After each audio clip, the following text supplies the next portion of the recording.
O'zingga rahm qil. Rasulullohning go'zal bir hadislari bor. Musulmonga o'zini xor qilish halol emas. Sahobalar so'radilar: "Ey Allohning rasuli, kishi o'zini qanday xor qiladi?"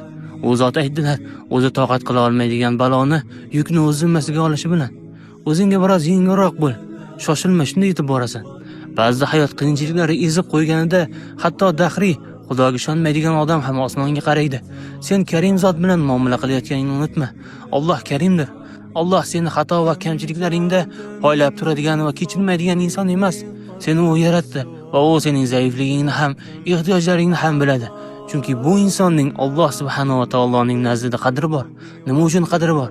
Chunki Alloh osmonlar va yerni faqat uning uchun yaratdi. Doimo uning rahmat ostonasi kuyizdan va o'z nuqsonlaring bilan uning huzurida tavozeda bo'l. Unga ayt: "Men notavonman. Sening huzuringga ojiz holda keldim. Menga rahmating kerak. O'zimda hech narsa yo'q."